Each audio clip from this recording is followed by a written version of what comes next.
Welcome eight physics learner platform. आज जिस topic को हम डिस्कस करेंगे वो है हमारा घूर्णी निर्देश तंत्र, या इसको हम कह सकते हैं रोटेटिंग फ्रेम ऑफ रेफरेंस। अब देखिए ये टॉपिक क्या है। आपको एक चीज ये पता है कि हम दो टाइप की जो मोशन होती है, जो गति होती है, उसको हम डिस्कस करते हैं। एक होती है आपकी स्थानांतरण गति जो एक तल में होती है यानी एक प्लेन में होती है, और एक होती है घूर्णन गति जो किसी एक्स के अबाउट यानी किसी अक्ष के परितः होती है। ठीक है, तो अभी तक हमने जो गैलीलियन रूपांतरण देखा था वहां पर हम जो गति देख रहे थे वो एक तरह से आपकी ट्रांसलेटरी मोशन ही थी। लेकिन अब यहाँ पर हम जो मोशन देखेंगे या हम जो निर्देश तंत्र देखेंगे वो निर्देश तंत्र हमारा कैसा होगा, घूर्णी निर्देश तंत्र होगा। थोड़ा आइडिया लेते हैं। देखो जैसे आपने गैलीलियन रूपांतरण के अंतर्गत देखा था ना, ये इस प्रकार के दो निर्देश तंत्र देखे थे। ठीक है, ये V था, ये आपका S था, ये S डैश था। तो S डैश था वो S के सापेक्ष V वेग से चल रहा था। किस दिशा में? X दिशा में। वो X में भी हो सकता है, Y में भी हो सकता है, Z में भी हो सकता है, लेकिन एक पर्टिकुलर दिशा में चल रहा था। तो इस प्रकार की जो मोशन थी S डैश की S के सापेक्ष, वो थी स्थानांतरण गति। उसके लिए हमने स्थिति का रूपांतरण, वेग का रूपांतरण, त्वरण, बल, संवेग, वो सब कुछ देख लिया था। अब आज के टॉपिक में हम क्या करेंगे, हमारे पास निर्देश तंत्र कैसा होगा। देखो ये देखिए आप, इस तरह से होगा। ये तो आपका S तो है, ये तो आपका S है। अब जो S डैश होगा वो क्या होगा, वो इसी के साथ होगा। वो क्या करेगा, जैसे x ये है तो इसके सापेक्ष ऐसे घूमेगा, ये y है इसके सापेक्ष ऐसे घूमेगा, ये z इसके सापेक्ष ऐसे घूम जाएगा। तो वो हमारा जो निर्देश तंत्र S डैश होगा वो घूर्णन गति करता हुआ आपको नजर आएगा। ये चीज ध्यान रखना, ठीक है ना। अभी उस और जब वो घूर्णन गति करेगा तो आपके पास देखो कोई भी, जैसे मान लीजिए कोई भी घटना या घट रही है, तो निर्देश तंत्र से बेसिकली हम सबसे पहले क्या फाइंड करते हैं, स्थिति। तो यहां पर स्थिति क्या थी, एक आर थी, एक आर डैश थी। तो यहां पर भी S के सापेक्ष R होगी, S डैश के सापेक्ष R डैश होगी। उसी प्रकार से V और V डैश होगा, उसी प्रकार से A और A डैश होगा। तो वो हम सब, वो सारी की सारी जो आप क्या कहते हैं फिजिकल क्वांटिटीज है, हमें मेजर करनी है, हमें ज्ञात करनी है। बस अंतर क्या होगा कि यहां पर निर्देश तंत्र इस प्रकार से गति करा था, स्थानांतरण गति। यहां पर जो निर्देश तंत्र S डैश होगा वो S के सापेक्ष घूर्णन गति करेगा। और एक चीज और नोट कर लीजिए, ये जो V था आपका, ये कैसा था, यहां पर ये V था आपका नियत। तो आपको पता है स्थानांतरण गति में जो वेग होता है वो रेखीय वेग होता है, लीनियर वेलोसिटी होती है। और जब हम घूर्णन गति की बात करते हैं तो वहां पर वेग होता है कोणीय वेग, जिसको हम किससे दर्शाते हैं, ओमेगा से। तो जिस प्रकार से यहां V नियत था, तो यहां जो कोणीय वेग होगा ओमेगा, वो भी क्या होगा, कांस्टेंट या नियत होगा। वो मैंने सारी जानकारी आपको दे दी। अब मैंने नेक्स्ट स्लाइड में कुछ डायग्राम बनाए हैं और फिर हम आगे स्थिति के रूपांतरण को लेते हुए डिस्कस करेंगे। तो देखिए मैंने क्या क्या लिखा है। ये देखिए, सबसे पहले ये एक निर्देश तंत्र है किसी समय t इजिकल टू 0 पर। अब देखो x y z ये किसके निर्देशांक है, s के।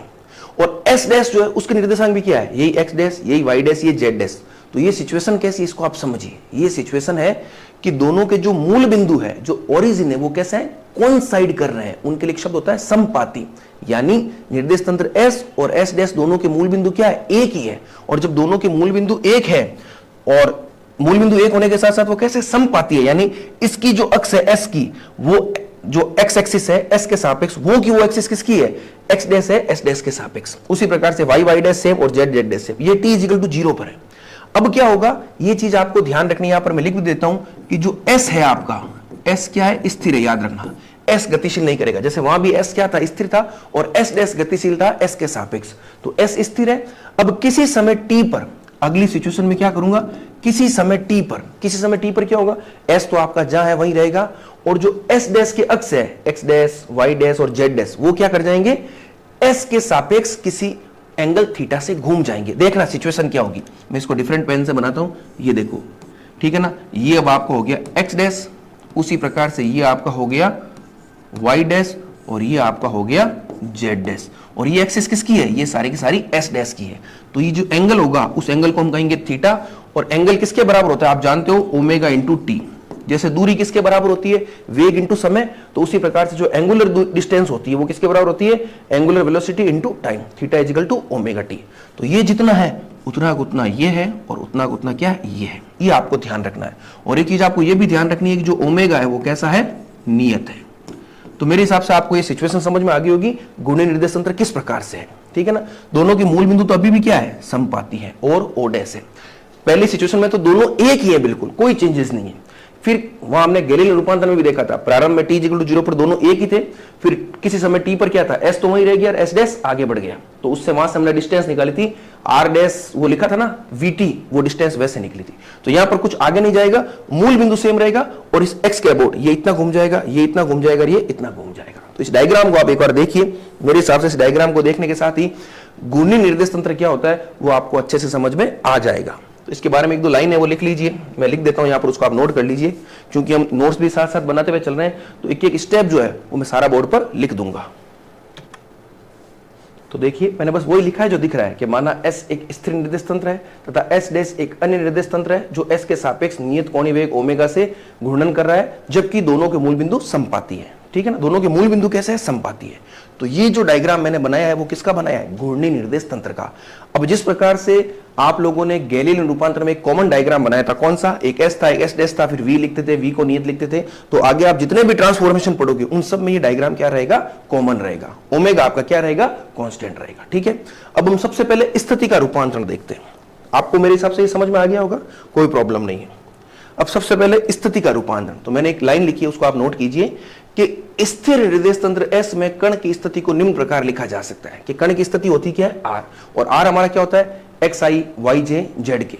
फिर हम उसी प्रकार से उस कण की स्थिति को S डैश में लिखना चाहे तो वो क्या होगी, R डैश, और R डैश है तो मैं x dash i cap dash y dash j cap dash z dash k cap dash इस तरह से लिख सकता हूं। क्यों, क्योंकि आप देखिए आई कैप डैश ये है, जे कैप डैश ये, के कैप डैश ये है। अब चूंकि एक्स डैश की दिशा बदल गई तो ये आई कैप नहीं रहेगा, ये क्या हो जाएगा, आई कैप डैश, ये क्या हो जाएगा, कोई जे कैप डैश, ये क्या हो जाएगा, कोई के कैप डैश। फिर किसी समय टी डबल डैश पर क्या होगा, मान लीजिए और घूमता है तो फिर वो आई डबल डैश हो जाएगी, जे डबल डैश हो जाएगी और के डबल डैश हो जाएगी। तो वो चेंजेस होते रहेंगे।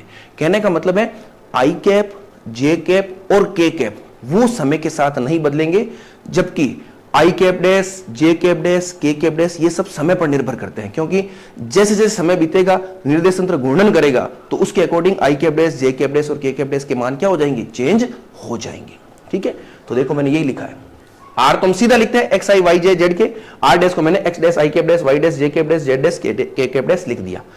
अब आपको क्या करना है, स्थिति का रूपांतरण का मतलब क्या है, आपको आर डैश और आर में एक रिलेशन लाना है। जैसा हम गैलीलियन रूपांतरण में लाए थे R dash equal to R minus VT था, तो उसी प्रकार से यहां पर हमें एक रूपांतरण संबंध लाना है। लेकिन आपको एक चीज पता है क्या, देखिए भाई कोई न कोई कण यहां पर स्थित होगा, उसी की तो आप स्थिति ज्ञात कर रहे हो।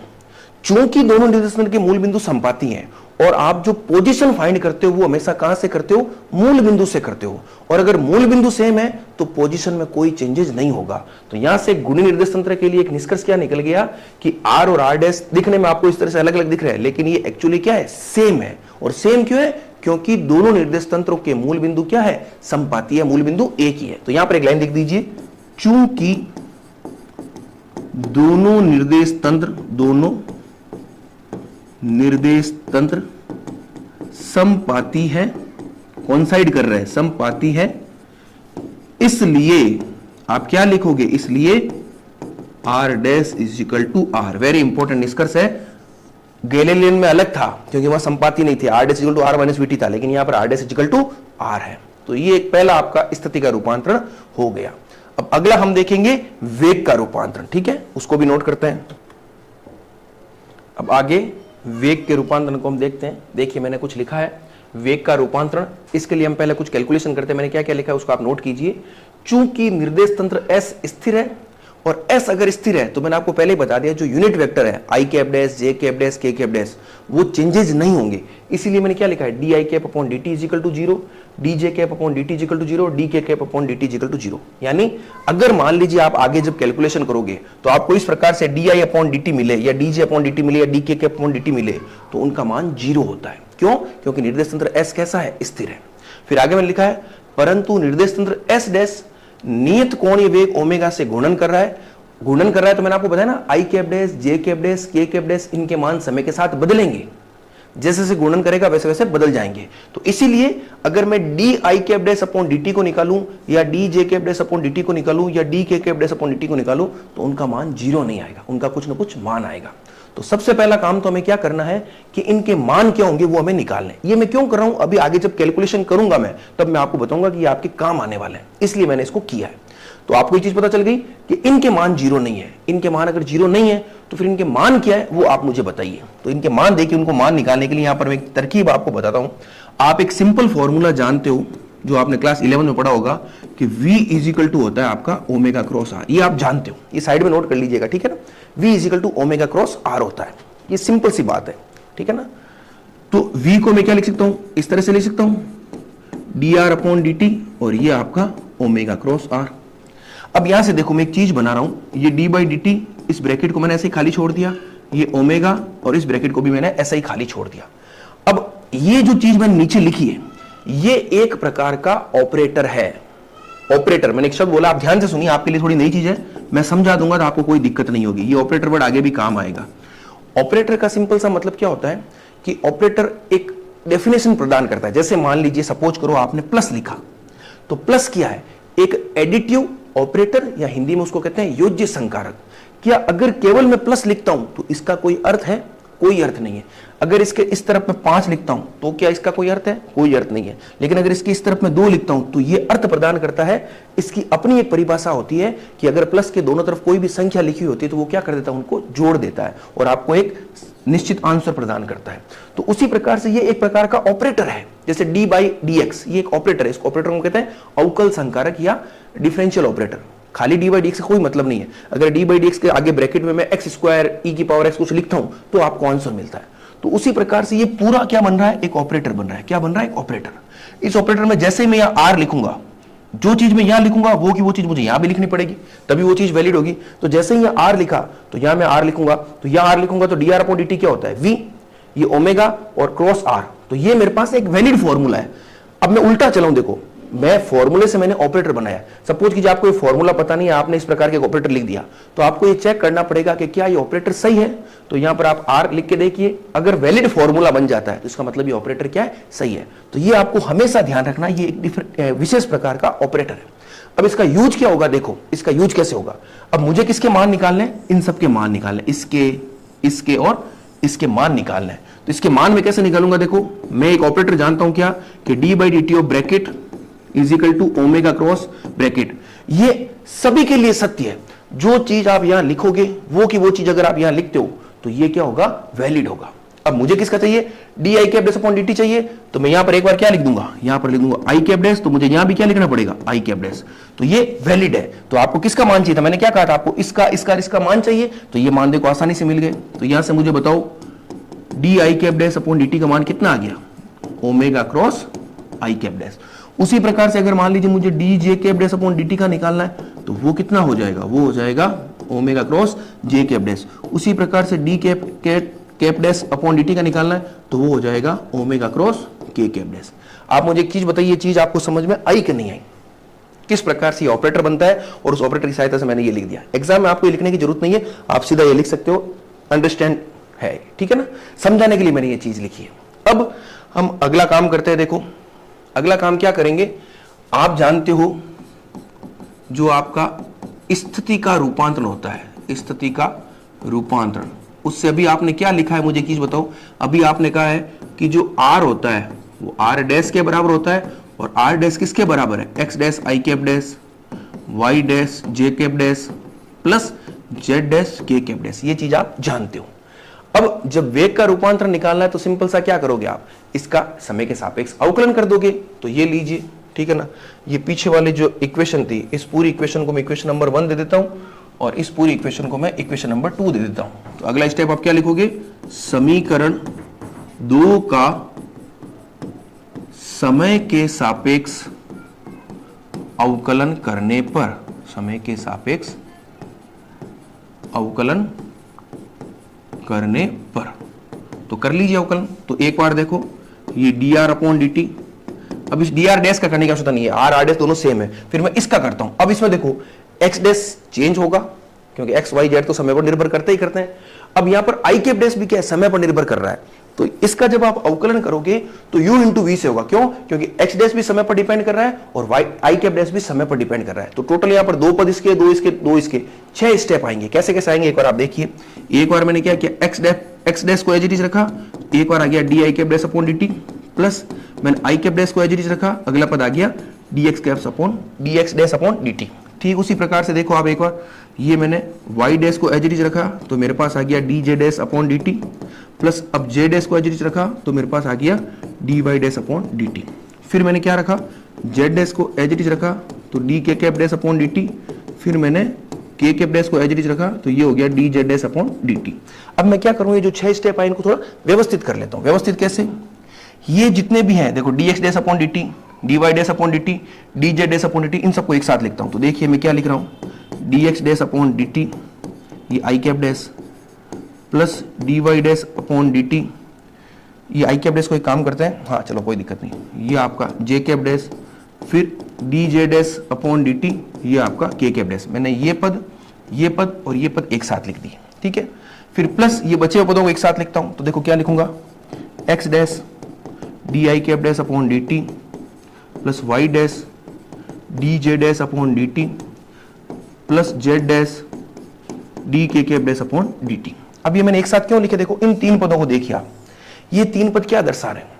अगर मैं आपको साइड में एक चीज लिख के बताऊं, आप जैसे आर लिखते हो, आर क्या होता है मुझे बताओ, एक्स आई वाई जे और जेड के, इसका जब आप समय के सापेक्ष अवकलन करोगे तो क्या होगा, D R upon D T, और ये सिंपल सा हो जाएगा D X dash upon D T, क्योंकि आई कैप तो समय के साथ नहीं बदल रहा है तो आई कैप को एज इट इज रखना है, plus D Y upon D T, ये आपका जे कैप डैश नहीं है, सॉरी क्या है J, plus D Z upon D T और ये के।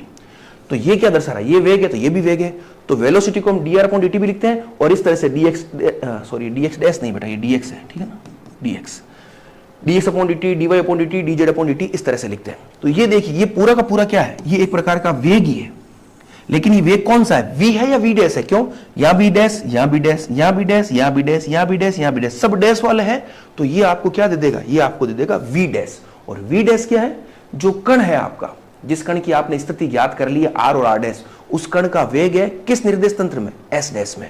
और ये जो आपका D R upon D T लिखा, इसको भी मैं क्या लिखूंगा, वी लिखूंगा, तो ये भी कण का वेग है, और यहां पर जो मैं लिखने वाला हूं क्या, यहां पर लिखूंगा वी डैश, ये भी कण का वेग है, ये एस फ्रेम में है और ये एस डैश फ्रेम में है।